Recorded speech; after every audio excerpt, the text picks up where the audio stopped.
regurg diastolic murmur, mitral stenosis diastolic murmur. Same applies for the right side.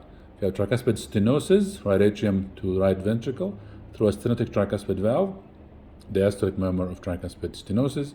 If you have pulmonary regurgitation, blood going from the pulmonary artery through the incompetent pulmonary valve to the right ventricle during diastole, down diastole.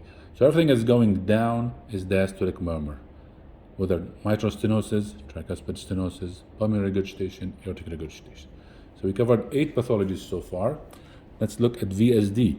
VSD, you have a hole in the interventricular septum. So blood goes from the left ventricle to the right ventricle during the contraction of the ventricle, which is systole. So this is a systolic murmur.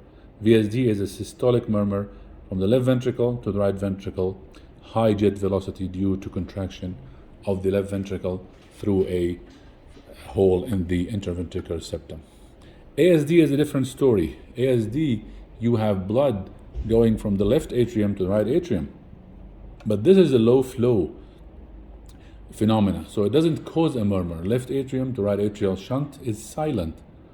But then the blood goes from right atrium to right ventricle, and then through the right ventricle, through the pulmonary valve, goes up to the pulmonary artery.